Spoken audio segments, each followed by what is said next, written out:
Hello, स्वागत आहे तुमचं परत एका नवीन ब्लॉगमध्ये. तर बघा, आज मी काय बनवत आहे, रामेन नूडल्स.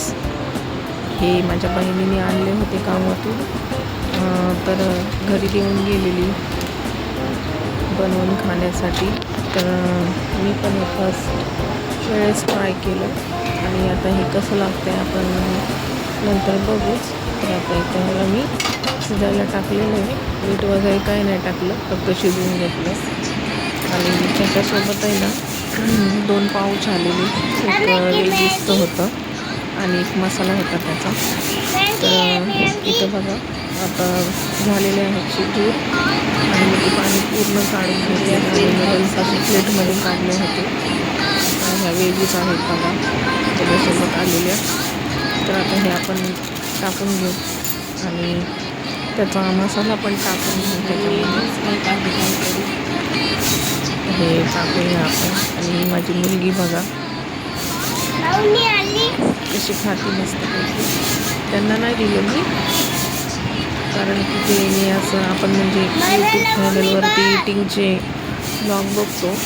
रामेन नूडल्सचे खूप सारे जण चॅलेंजवाले व्हिडिओ बनवतात, इटिंगवाले खूप फेमस आहेत. हे आपल्या इकडे काही जास्त कोण खात नाही. मी पण पहिल्यांदाच ट्राय करते. बघा तुम्ही, मसाला टाकला आता मस्त मिक्स करून घ्यायचं. मस्त चांगला येत होता. मस्त वेजीज वगैरे टाकलेलं. हे बाहेर कोरियन लोक हे जास्त खाते, तुम्हाला तर माहितीच असणार 100%. याचे चॅलेंज पण करतात इटिंगचे या नूडल्सचे. भरपूर असे व्हिडिओ आहेत इटिंग करताना, मी पण पाहिले असणार 100%. आता झाले चांगलं मिक्स करून. तुम्हाला हा व्हिडिओ माझा कसं वाटला नक्की मला सांगा. तर केलं मी मिक्स चांगलं. त्याला मी काय कट वगैरे नव्हते केले आहे, असे शिजवलेली लॉंग आणि केले आता मिक्स. मी बघा, तर मी खरंच सांगते, मी हे ना अक्षरशः पहिल्यांदा मी खाल्लेलं. याची टेस्ट मला अगोदर आहे ना, ज्यावेळी मी पहिलं बाईट घेतलं ना त्यावेळी मला ती लागली चांगली.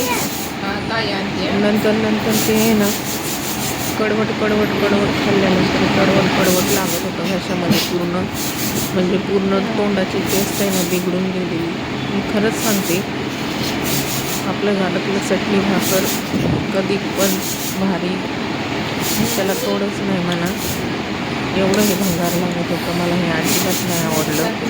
मी खाल्लं होतं, ट्राय केलेलं, 1 नंबर भंगार लागतं. हे लोक कशी खातील काय माहिती बघायला. आपलं घरचं जेवण ते घरचं जेवणच असतं, त्याला तोडच येत नाही. चटणी भाकरसुद्धा ह्याच्यासमोर काय म्हणतात ना, शाही डिश सारखी आहे. खरंच सांगते, एवढं हे घाण लागत होतं मला. खाल्लं थोडंसं.